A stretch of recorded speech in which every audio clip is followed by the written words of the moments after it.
Olá, tudo bem com vocês? Hoje eu quero falar sobre uma coisa muito interessante. Quais as peças que não podem faltar na sua oficina? É isso aí, bora pro vídeo. Gente, é o seguinte, é muito interessante ver que tem algumas oficinas que sobrevivem sem a venda de peças. Eu, particularmente, acho que é um pouco mais trabalhoso, já que trabalhar com mão de obra não é muito fácil. Talvez, se você tiver o agregado da peça, você consiga aumentar os seus lucros. Ou melhor, eu tenho certeza disso. Eu tenho certeza que se você tiver peças na sua oficina, não precisa ser tantas peças, tantas marcas, tantas qualidades, não precisa ser todas as peças. Se você tiver um número de peças essenciais, de algumas marcas, não precisa ser em quantidade grande, não precisa ser exagerado no seu estoque. Mas se você tiver algumas peças, você consegue aumentar o seu faturamento, mesmo que você trabalhe exclusivamente, na maior parte, com mão de obra. Eu tenho mais faturamento se eu for medir anualmente com peças do que mão de obra. E eu tenho hoje 3 pessoas exclusivamente para mão de obra. E assim, falando sobre peças, quais são as peças que, na minha opinião, não podem faltar em uma oficina, tá? Vamos lá deixar bem claro que não tem problema que você só trabalhe com mão de obra, não tem problema. Mas se você puder agregar essas peças na sua oficina, eu tenho certeza que você vai aumentar o seu faturamento, sim. Vamos lá, Rose, quais são as peças que, na sua opinião, não podem faltar? Gente, basicão de todos, óleo de motor. Se você tiver condições de comprar uma caixa de óleo mineral, uma caixa de óleo semissintético, já está valendo. Já está valendo. É o óleo que predomina no mercado de moto.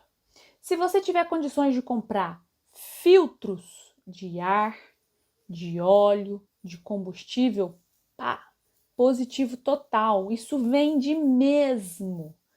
Isso vende de olho fechado, vamos falar assim.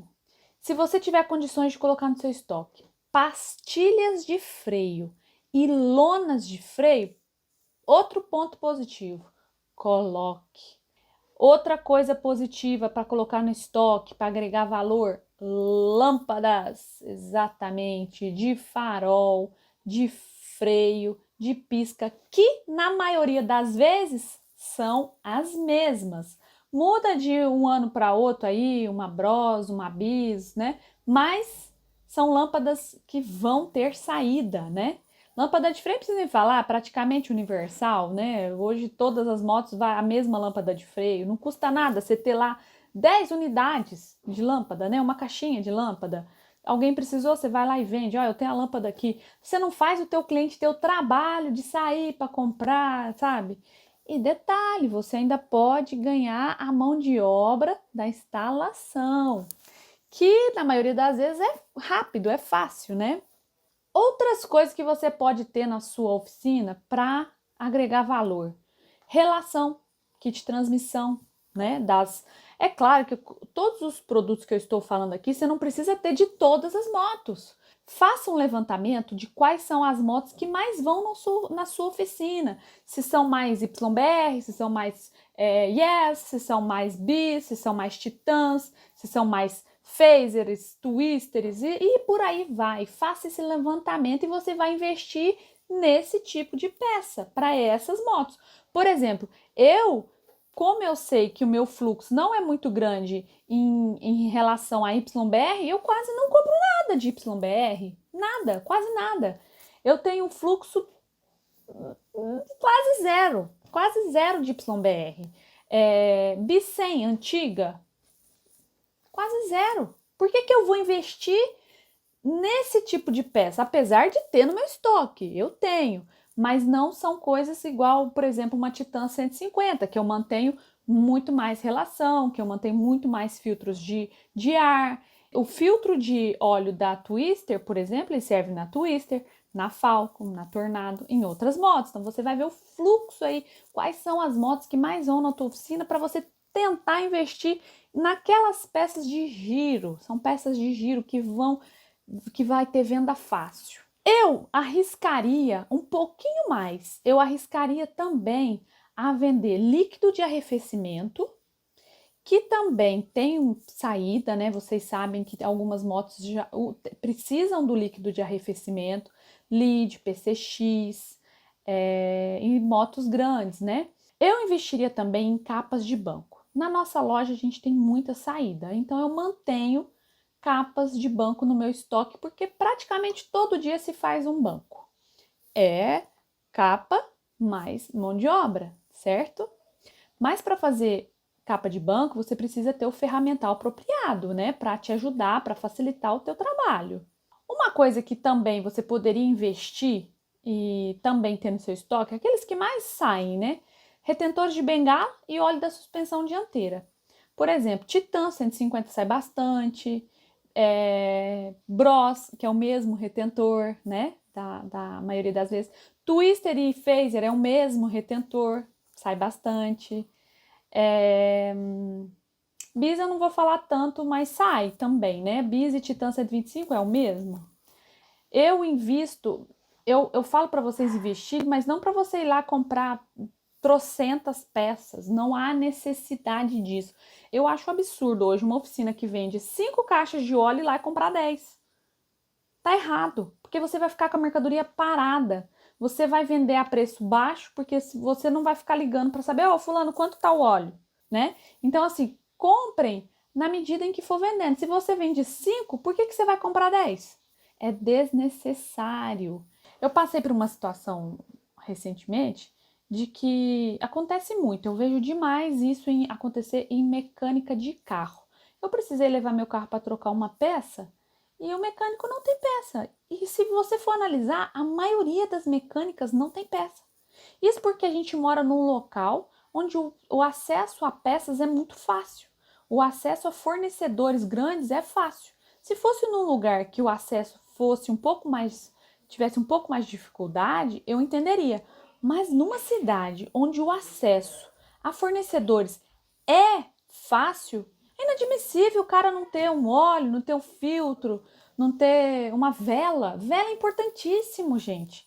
Na hora ali você detectou o problema, já vendeu a vela, pronto, acabou, ganhou o dinheiro da tua mão de obra e da vela. Isso é trabalhar com a cabeça. Isso gera dinheiro. A peça ela te traz um lucro que você não vai ter tanto esforço em ter que fazer mão de obra. E você consegue aumentar o seu faturamento tranquilamente em 20, 30, 40%, se não for mais, vendendo apenas peça. Então, se você ainda não trabalha com peças, trabalha somente com mão de obra, pare um pouquinho, comece a investir devagarinho na compra dessas peças que eu falei, para você ter um lucro maior. Outro dia, eu conversando com um amigo que também tem uma oficina, e eu fiquei surpresa quando ele comentou que ele tinha arrendado o setor de peças dele. Eu até entendo que é difícil lidar com peças, eu até entendo que a dificuldade da logística, ter que comprar, na maioria das vezes, semanalmente, ter que ficar de olho no que está saindo, no que não está, alterando os valores para ver se não está fora do mercado. Eu entendo isso. Eu acho que faltou um pouquinho ali de logística, até mesmo dele, em contratar alguém para cuidar do setor de peças. Se ele tivesse feito isso, talvez ele não teria perdido tanto, porque eu sei que o lucro de peças é muito maior do que só o de mão de obra. Então vamos lá, se ele tivesse feito isso, ele ia pagar para um funcionário um salário. Vamos supor que ele tivesse um custo de R$ 2.000 mensal com esse funcionário. Até aí tudo bem. Se ele tivesse 10 mil de retorno, ele teria 8 de lucro. Vocês concordam comigo? Então valeria a pena. Mas ele decidiu arrendar o seu setor de peças e trabalhar somente com a mão de obra. Que na maioria das vezes, algumas pessoas pensam que é mais lucrativo, né? Que às vezes o cara paga no dinheiro e tudo mais, mas enfim, cada um pensa de um jeito. Quando ele perguntou para mim qual era a minha opinião, o que eu achava, eu quis falar para ele, falei, olha, eu não faria isso, eu não falaria dessa maneira, porque ele passou o maior lucro dele para uma pessoa que está ali trabalhando dentro do mesmo ambiente, ganhando sem esforço, entendeu? Porque o valor da peça, ele é um agregado à sua mão de obra, ele vai agregar o valor do seu faturamento, ele vai fazer subir o seu faturamento, e você vai poder trabalhar sem fazer tanto esforço, sem ficar muito preocupado para poder fazer 5, 10, 15 mil reais de mão de obra por mês. É muito trabalhoso, não é muito fácil. Então, a peça, ela viria para quê? Para agregar. Se ele quisesse, talvez, trabalhar com mínimo, né? Como eu disse para vocês, com básico, pastilhas, lonas, lâmpadas, relação, é, óleos, filtros, perfeito, sem problema. Não precisa ter todo o estoque, você não precisa ter farol e tudo enquanto é cabo de tudo enquanto é moto, sabe? É desnecessário, talvez. Se você tiver pelo menos o mínimo, já vai agregar bastante aí o valor do seu faturamento. Se você não trabalha ainda com isso, comece a mudar, comece a investir. Um mês você compra óleo, outro mês você investe em filtros, reserve uma parte do seu faturamento e comece a investir nisso, comprando à vista, para não ficar com boleto, mercadoria tá paga, beleza, compre aos poucos, sem exagero. Eu tenho certeza que se você fizer dessa maneira, você vai conseguir aumentar o seu faturamento e não precisar ter tanto esforço trabalhando só com mão de obra, que não é fácil, convenhamos, o negócio é punk. Isso aí, eu sou Rose Kelly da Oficina Organizada, e se você ainda não segue a gente, segue aí que tá sendo um prazer fazer esses vídeos para poder ajudar, abrir a mente da galera, do pessoal. E se você tiver alguma dúvida, manda para mim. Se você tiver com tem alguma sugestão, manda aí que eu quero fazer vídeo conversando com vocês, explicando como foi que nós passamos por todo o processo aí do zero até o faturamento que a gente chegou hoje, que graças a Deus é muito satisfatório. É isso aí, um abraço para vocês.